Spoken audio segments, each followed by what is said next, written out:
Ito ang balita ngayon, trending at pinag-uusapan ngayon sa mundo ng social media. Ang di umano'y balitang sadyang totoo talaga ang kasabihan, walang baho ang hindi aalingasaw. Kasinungalingan di umano ng Manila 6th District Representative Congressman Benny Abante. Binasag na sa publiko ng taong bayan at sa mundo ng social media. Mga ilang miyembro ng Baptist Church kumilos na at pinasag na ang katahimikan at tila tahasang sinampal ng buong katotohanan ang Manila 6th District Representative na si Congressman Benny Abante. Pero bago ang lahat, kung bago ka pa lamang sa aming channel, please huwag kalimutang mag-like, subscribe at i-click ang notification bell para mas maging updated ka palalo sa lahat pa ng bagong video na i-upload namin. At eto na nga mga kababayan, matapos tila pinalalabas ng Manila 6th District Representative Congressman Benny Abante na marami di umano sa kanyang mga Baptist community member ang bumoto sa dating Pangulo na si Rodrigo Duterte noong 2016 election na tila may panunumbat sa dating Pangulong Duterte na kaya daw wag raw murahin ng dating Pangulong Duterte ang Manila Representative Congressman Benny Abante. Pero sa kanyang opening statement kahapon na isinagawang pagdinig ng Quad Committee ng Kongreso, abay na pag-alaman ng publiko at nabunyag sa mundo ng social media na di umano'y ubod pala ng sinungaling ang pastor na ito. Dahil kung ating babalikan ang naging post online ng kongresista na si Benny Abante noong April 11, 2016 ay sadyang nabunyag ang katotohanan. Hindi pala niya sinuportahan ang dating Pangulong Duterte at kitang-kita sa kanyang post na tanging Bible mode lang ang kanyang sosuportahan. At noong nanalo na ang dating Pangulong Rodrigo Duterte noong May 22, 2016 ay biglang nag-iba ang ihip ng hangin. Bigla na lamang nag-claim ang kongresistang si Abante na sinuportahan daw di umano ng mahigit sa 6,000 Baptist Church ang former president na si Rodrigo Duterte. Makikita pa nga natin ang ilang komento ng ating kababayan sa Facebook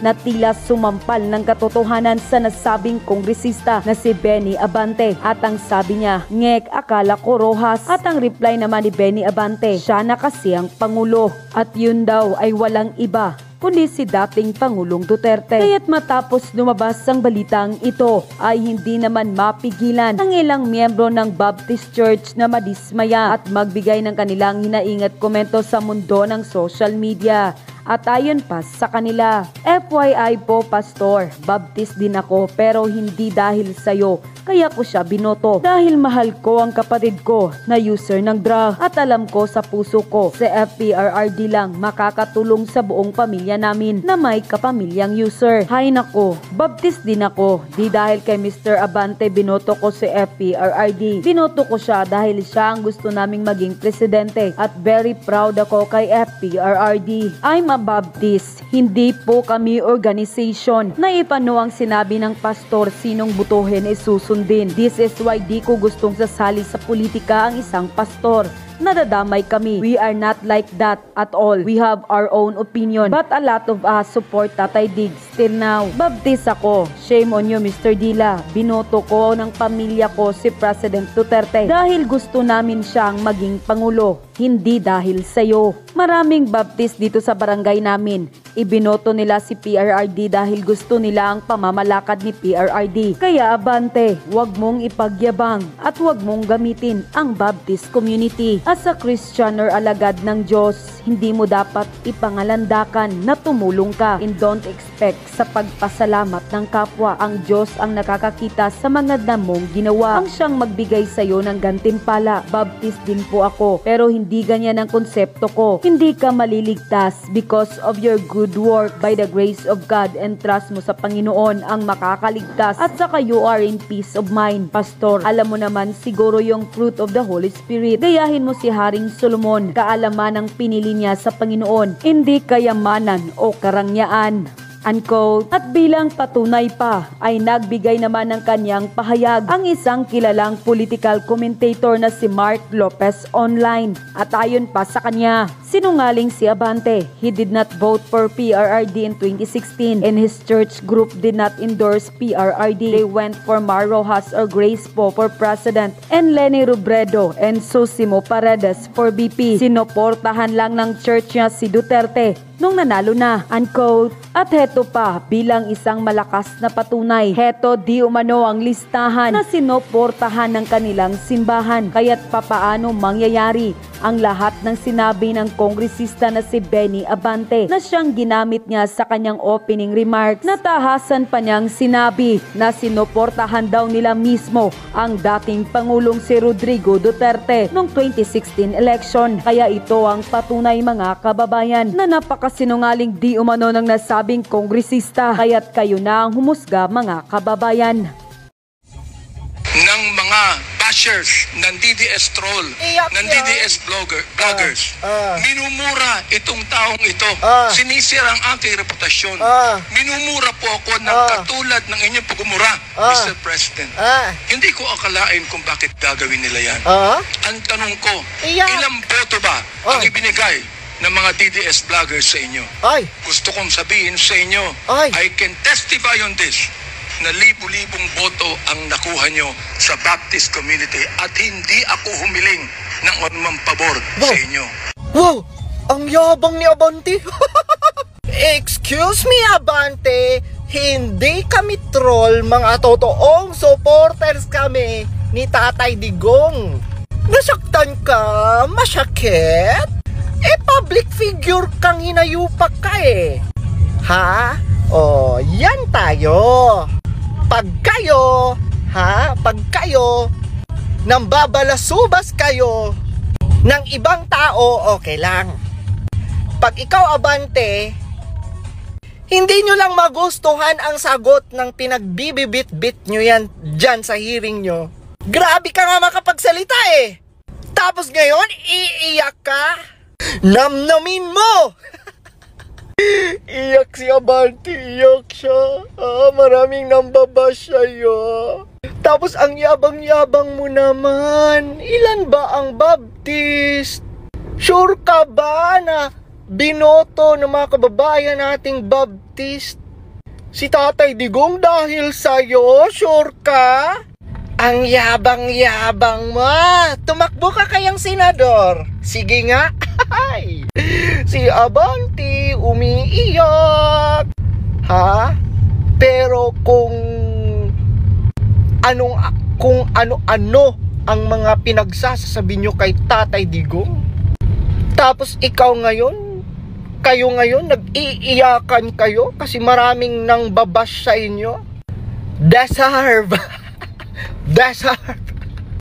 At huwag kang magmayabang, Abante. Ang mga Katoliko nga hindi nagmamayabang. Ang INC nga hindi nagmayabang. Huwag kang feeling na dahil sa'yo binoto ng mga tao si Tatay Digong. And for the last, kung mag-iiyak ka pala pag i-bash ka at batikusin ka, huwag ka nang tumakbo! Nagpapasalamat po kami sa ating Senate of the Philippines sa kanilang pag-accommodate and sa kanilang actions sa aming Office of the Vice President budget. Ma'am, bakit dito sa Senate dumalo po kayo pero sa Kamara hindi? What made you decide na dadalo kayo sa budget deadlines ng Senate? Nandun ako sa plenary. Sa plenary. Yes. Hindi na kami umattend doon sa plenary kasi alam naman namin na paulit-ulit lang din yung mga tanong nila unrelated to the submitted budget of the Office of the Vice President. So,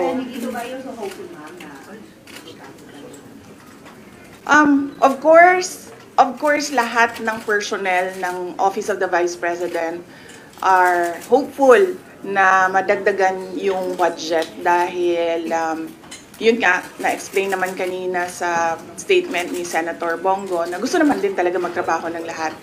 And kung walang budget, walang project, wala din silang gagawin. At meron ding mga personnel na mawawalan ng trabaho kapag tinanggal yung budget para sa kanilang sweldo. Malaking bagay ba na nabalik, ma'am? Malaking bagay po sa OVP na nabalik yung budget ninyo? Or mababalik?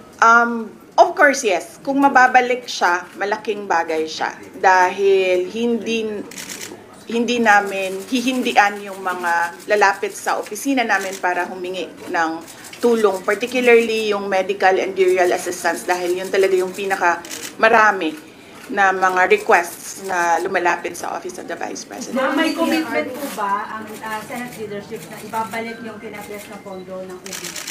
Wala silang commitment, but sinabi nila pag-uusapan. So open kayo, ma'am? Yung 1.3 billion pesos or kahit a fraction of that lang po yung maibalik? O buo po kailangan? Buo po ba dapat? Wala na akong wish sa budget. Sinabi ko na nga noong nandun kami sa House of Representatives na kung ano yung pleasure ng Congress, both House of Representatives and Senate, yun na yung masusunod.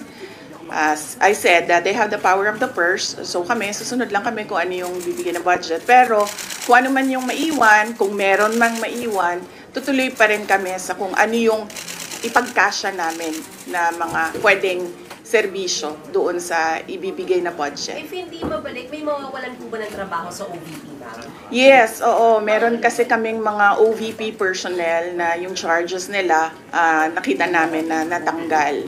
Yung budget source nila natanggal. So, merong talagang mga OVP personnel, particularly sa satellite offices na mawawalan ng trabaho. Marami-rami din yun. Pero, How many are we looking at, ma'am? Approximate lang ito sa akin, 200 kasi hindi ko na maalala yung exact number. 200 contract of service personnel. So, karamihan sa mga satellite offices. Meron din dito dahil malaki din yung operations ng National Capital Region or Central Office that we call OVP dito sa NCR. So just in case, pwedeng i-close yung ibang satellite offices, ma'am, kung hindi na ibabalik yung budget? Yes, ma'am. The closure of satellite offices is a possibility depending on the budget that we get in the GAA. Anong ginagawa ng satellite offices? How will it affect? Well, mahirapan kami. Kasi ngayon, napapabilis yung pagbaba namin ng aming mga projects dahil meron kaming satellite offices. Kumbaga, pagtapon namin ng funding doon sa kanila, merong opisina na sumasalo at gumagamit nung budget, nag-i-implement nung project. Pag nagsara yung satellite office, wala nang tao na tatanggap nung budget at mag-implement nung project. Would you care to comment about President Duterte po na humaharap kayo sa investigasyon ng Kamara? Wala. Hindi pa kami nagkausap ni President Duterte and hindi ako nanood noong hearing ngayon sa House of Representatives kasi nag-prepare kami. We did not know what will happen in the Senate OVP budget hearing, so we were preparing for that. What do you intend to watch, ma'am? We'll see. We'll see. Maganda yung data ko. Ubus na ata yung data ko eh.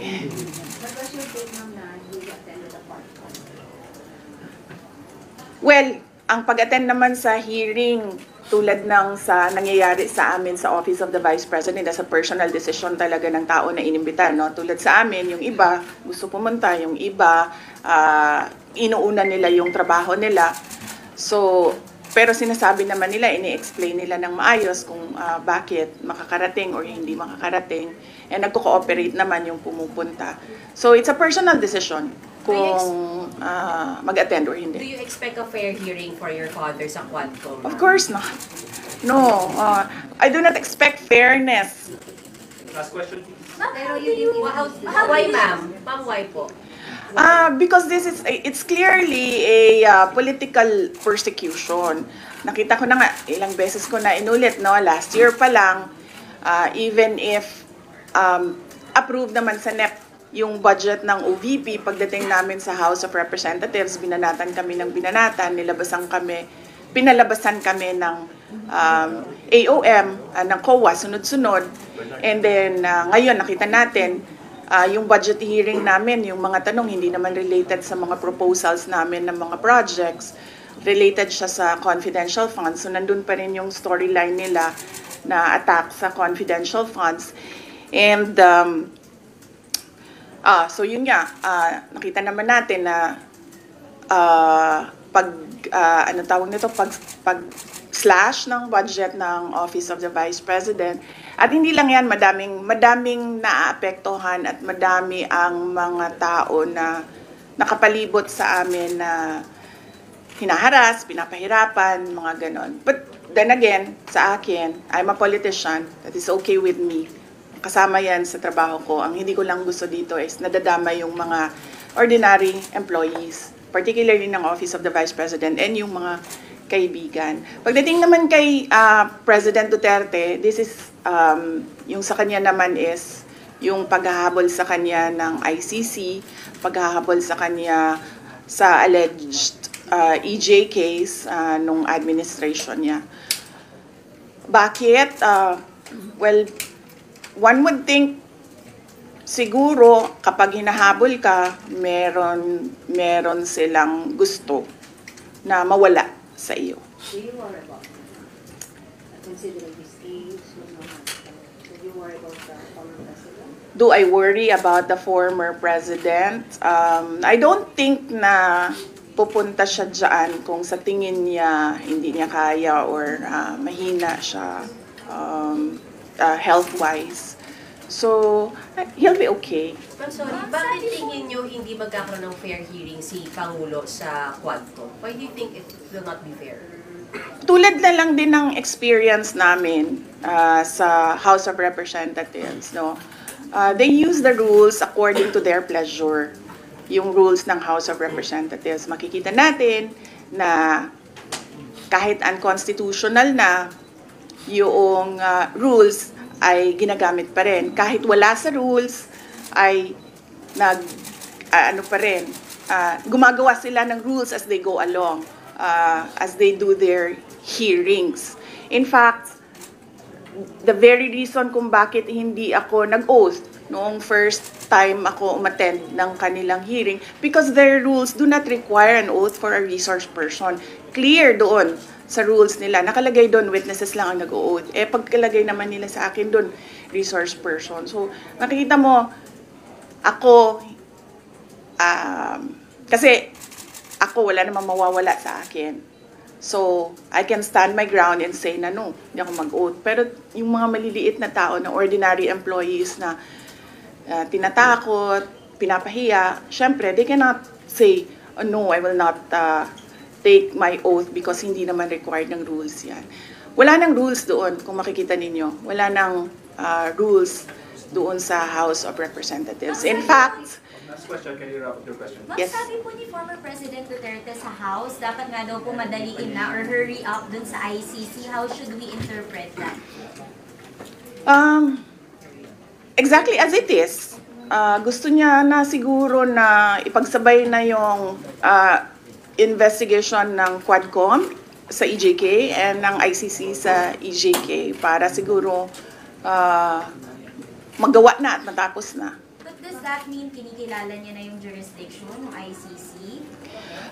Well, that I do not know. That is a question that has to be answered by the lawyer of former president. Thank you. Ma'am, isa lang. Yes. Final na po ba hindi kayo pupunta talaga sa hearing ng House? Hindi na nila ako iniimbita. The last time na inimbita nila ako was yung first. Hindi nga ata ako inimbita eh. Inimbita ba ako nung first? Parang hindi, no? Pero pag inimbita Nung first lang, the very first hearing na imbita ako. And then after nun, I've not received invitations from the Good Governance Committee. But if they invite you, ma'am? Well, depende. Kung ano na naman yung mga tanong nila. We've been asking them kung ano ba talaga yung legislation na kinakraft nila. And hanggang ngayon, wala naman silang sinasabi kung ano yung legislation in aid of legislation nila dyan. Okay, yes. Last. Ma'am, you have mentioned First Lady Lisa Marcos now in your previous press conference, I think twice or thrice. what exactly is the role of the First Lady sa panghaharas po sa inyo?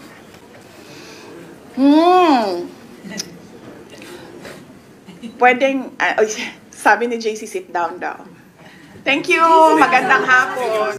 At yun na nga mga kababayan, ano na ang masasabi mo? Kung mayroon kayong hinaing at komento patungkol sa balitang ito, please comment down below.